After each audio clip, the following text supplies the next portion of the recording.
What's up everybody, Subaru WRX fan here for another My Week With video. So this week I've been driving the 2024 Subaru WRX TR. And so the TR definitely had some reservations about, and now I'm getting to try it out for myself this week. Some of those I would say are founded, and so as far as the rundown of the basic stuff you get here for the TR version of the WRX, you get, the main thing is the larger Brembo brakes now with the drilled rotors there that look really nice. You also get bigger 19-inch wheels that are unique with Bridgestone S007 tires, which is a different compound compared to the regular Dunlop summer tires you have on regular WRXs. You also get a suspension that's 5% stiffer, they say, although I am arguing that might be, it might feel stiffer than just 5% over a regular WRX. I'll get more into that in a minute.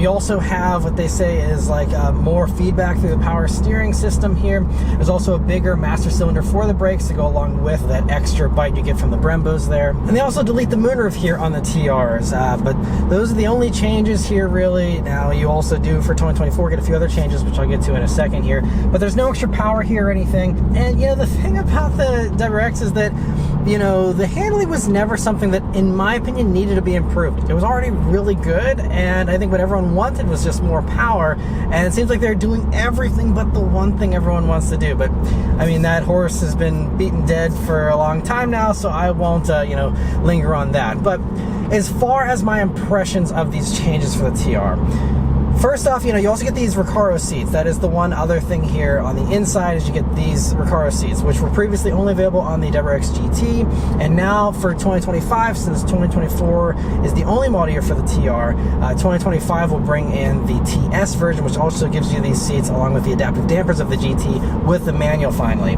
And I would argue that that is going to be the way that you're going to want to go, is wait for the TS, because they say it's only 5% stiffer for the ride here, but it is really stiff, and combined with these Recaros that are also, I'm not exaggerating, probably the stiffest seats in a production car right now. I mean, maybe there's some exceptions for some, you know, track only vehicles or, you know, super hardcore things, but outside of that, as far as mainstream stuff under, you know, $150,000 goes, I'd say this is probably the stiffest seat on the market right now. And I mean, you can probably see I'm bouncing around over minor bumps, and I just got out of an Elantra N this past week, the 2024, with its adaptive dampers, and man, getting into this, it was really like a downgrade from the ride standpoint, and it just makes this a little harder to live with. I had no complaints really with the regular WRX ride. I mean, it was a little stiff, but not unbearably so. And to me, this now, again, I'm a reviewer, I have to nitpick here. I'm sure for a lot of people that are used to slam suspensions and, you know, super stiff coilovers and stuff, this might be fine, but for an average new car daily driver, this kind of ruins the ride in my opinion. But coming up some corners here, let's see if it pays any dividends as far as the handling. So, tires are still 245 wide, but again, these Bridgestone S007s now. And I mean, the WRX, it always has been such a joy to take around corners. I love that they have nice light steering still in these, and so it really makes this vehicle feel very agile, very eager to dive into corners, very eager to change direction, and I love that about it. Also, you might be hearing those Brembos are really squeaky. I'll get into that in a second, but I absolutely love this thing. It's so flat, it's great with the handling, and that is something that, in my opinion, didn't need to be improved. But I'd have to drive this back to back with the non-TR to really compare the suspension perfectly. But again, I had no complaints before. This, you know, doesn't have any extra complaints. I think it still handles just as well, probably a little bit better, especially on track. That's what this is kind of designed for, with the Brembos and stuff, which are honestly probably overkill for most street driving. Anyway, so, you know, on track, maybe you'll see a nice improvement here, but on the street, it just means you get beat up more, and, you know, you're just feeling all the bumps more. If that excites you, great. But for the average consumer, I would say skip this TR version. If you want, you know, all this sportier stuff, then, you know, wait for the TS. But honestly, I'm like, again, these Recaro seats, you know, I was always viewing these Recaros as an upgrade. I'm like, oh man, the GT gets them, I wish everyone else got them. I like the regular seats much better. I mean, I really do not like these Recaros. Another little unintended side effect of going for these Recaros too is that these bolsters are so big that now, at least with my body type and the way that my body's configured, I really can't reach this center armrest, and it makes that basically useless.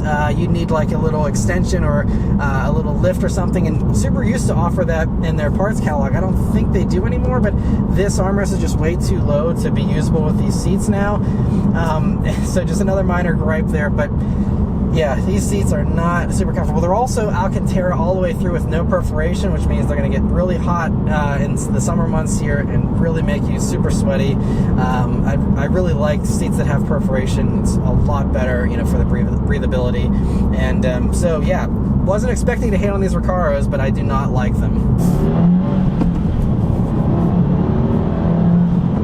One thing though that's still really great is this engine. You know, I still do really like it. It actually feels slightly stronger potentially than the numbers suggest. And it's still 271 horsepower, 258 pound-feet of torque, 5.5 seconds 0 to 60 for reference for anyone that needs a refresher. And what I really love about it though is that it's hooked up to this, you know, 6-speed manual, which is really actually short with its gearing. I was even noticing on the highway, just doing like, you know, 75 miles an hour or so, or I think it was like even 70, it'll be sitting like 2750 RPM. And so it means that, you know, with a red line of $6,000 in this thing, you're sitting at the halfway point on the tack, just cruising on the highway, which wouldn't be great if you had an aftermarket exhaust probably, or it would really be droney, and I'll get into a drone in a second. But, you know, it just means that you always have a lot of passing power. It always feels really strong though because of how short this gearing is. And this is something Subaru did with the BRZ as well, and I love them for it with that as well. And I'm glad that they, you know, have done that here with this, even though it does certainly hurt fuel economy. I'll get into that in a second as well. I just wish there was more in the rev range here. I mean, $6,000 is like almost a diesel-like red line, you know, I mean, it's so low, unfortunately. And that is something that all the competitors, you know, have a higher red line for the most part, and, you know, just give you a little bit more fun there. But as we're slowing down for traffic here, let's talk about the brakes. So we have these Brembos. They're 6-piston in the front, 2-piston in the rear. They're 13.4-inch rotors in the front, 12.8 in the rear, and that's 1 inch bigger in the front and 1.4 inches bigger in the rear. So as far as the braking ability here, it's very strong. It feels really good. Again, I didn't think that the brakes on the regular WRX were underwhelming. You know, to me they were totally fine, but again, for the track person, the people that are really pushing these brakes hard or whatever, you know, it certainly is a nice improvement to have. But for some reason here in this week, I don't know if it's just this one's got some crap in the pads, or if these are like more track oriented pads that like to squeak, but I was squeaking basically on every brake application. And we'll try it out here as I dab on the brakes here.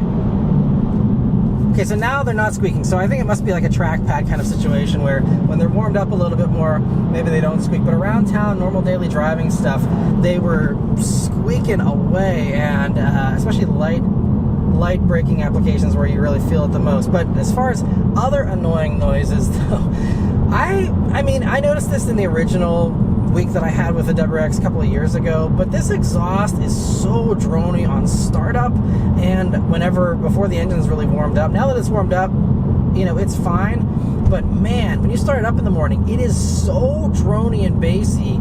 It honestly is worse than some aftermarket exhaust. And again, it's a temporary thing. It's just like, you know, if you're leaving in the morning, I mean, it's going to be so loud on startup. Even again with a stock WRX, it's just not a great experience as far as that goes. And I honestly wonder if maybe an aftermarket exhaust would improve that, because there's been aftermarket exhausts that haven't been as droney, you know, on startup as this is, but just a poorly tuned factory exhaust in my opinion. Because then once it's warmed up, then you don't get any of that good bassy boxer rumble, really. I mean, you get a little bit, but it's still so muted. You know, I'm hearing engine sounds and stuff even more than I'm hearing the exhaust half the time. So like, it's like all of the worst attributes of an aftermarket exhaust without none of the upside, without any of the upside. So just don't love that. Another thing, whenever you first come out of this vehicle in the morning or whenever, is this infotainment is still so slow. We're now 4 years into this infotainment system. There's no excuse for why this is so slow, and as technology continues to improve and other companies improve their infotainment, the fact that Subaru is still phoning it in with this same system with no real improvements outside of wireless CarPlay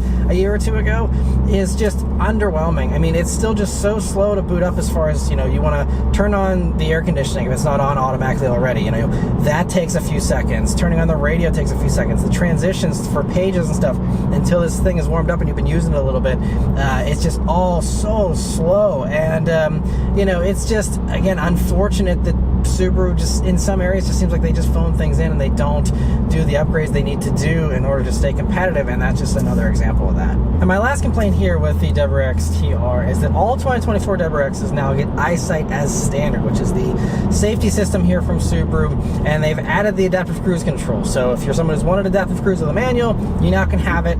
Hooray. The problem is the trade-offs is that, now there's more intervention, there's more of the vehicle trying to keep you safe.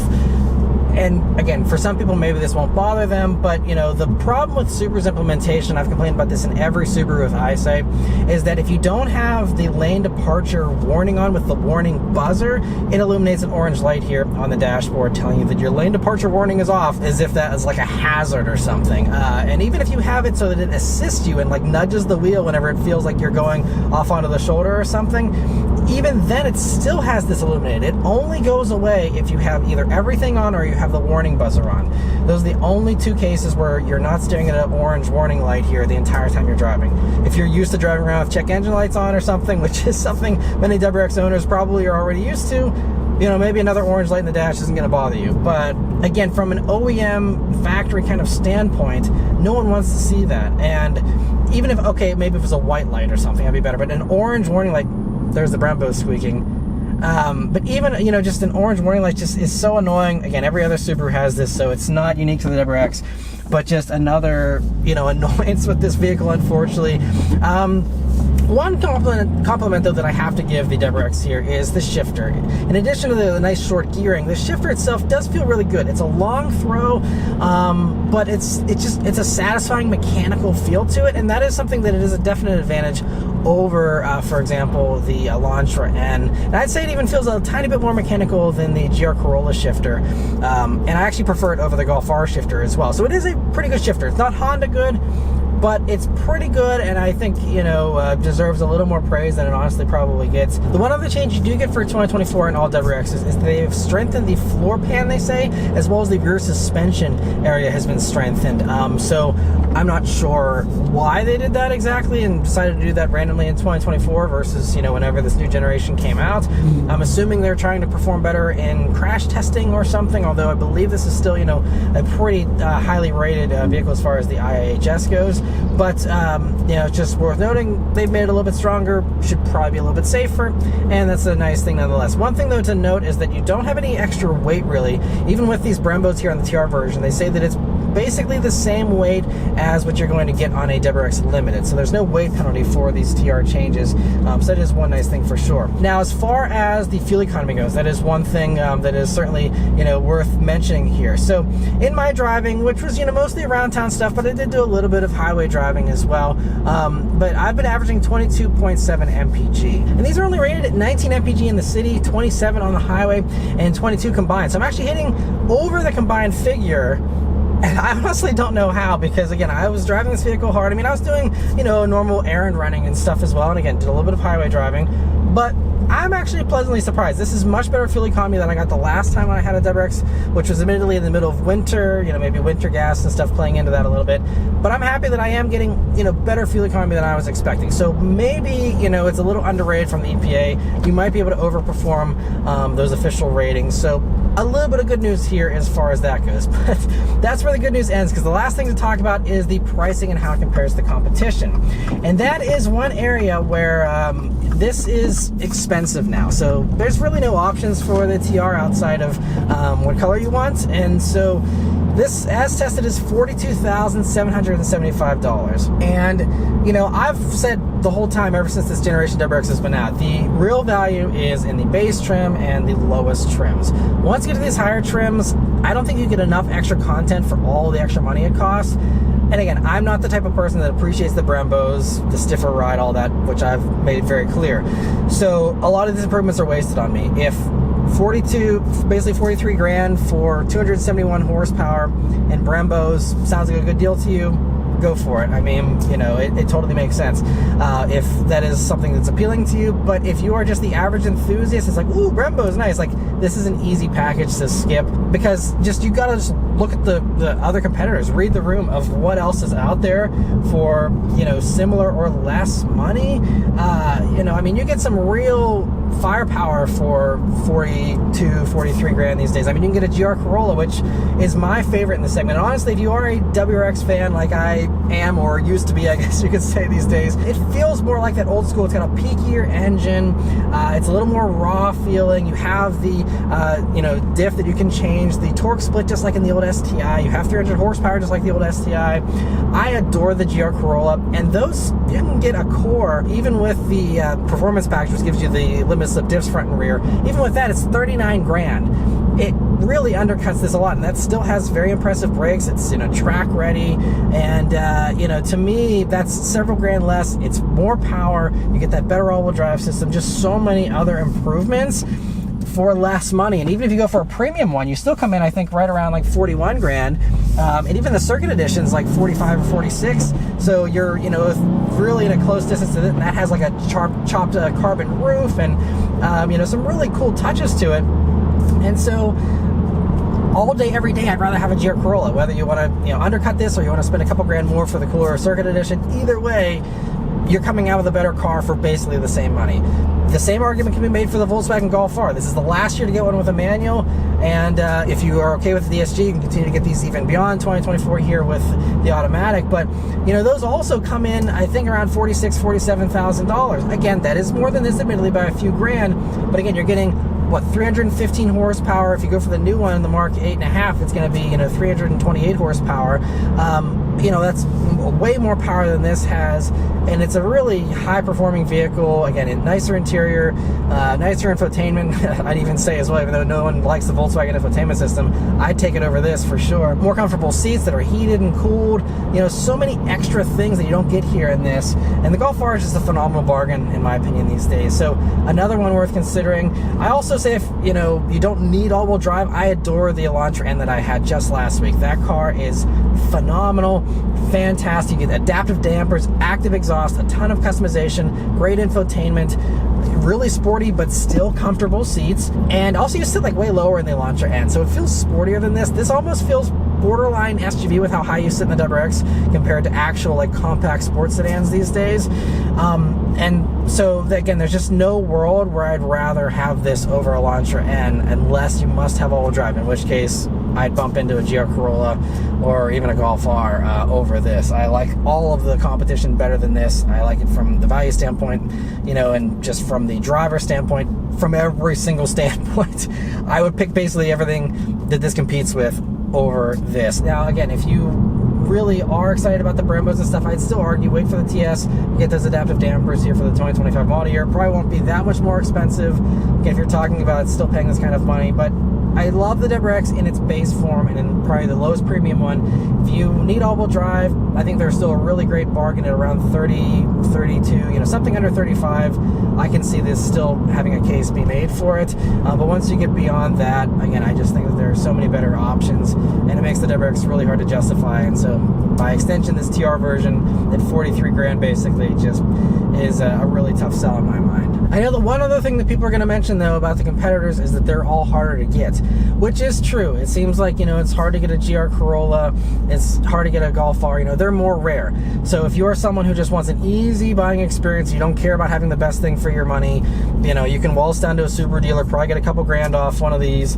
and there's a bunch to pick from in every color of the rainbow. And if that's the kind of buying experience you want, go for it. But to me, the extra hurdle you got to jump through hunting down a GR Corolla that fits what you're looking for, or a Golf R that fits what you're looking for, if you're not willing to put in that work and you're okay with a lesser vehicle, that's fine. And for some people, that's very valid. You have a busy schedule, you don't have time to do a road trip to another dealer or something. I'm not knocking that, but for me, to get a massively better vehicle, for the same money basically or less, hands down, go for the road trip, go for the flight to whatever dealer you need to go to get one of the better cars in my mind. Thankfully, the markup stuff seems to have gone away from the others for the most part, so I don't think you have to worry about that. And I think from an MSRP standpoint, everything else just offers more for the money. But anyway, that's all of my thoughts on the WRX TR. Let me know your thoughts on it in the comments below. Huge thanks to Subaru for providing me here with this WRX TR to review for you guys today. And yeah, thank you all very much for watching, and I'll see you on the next one. Take care.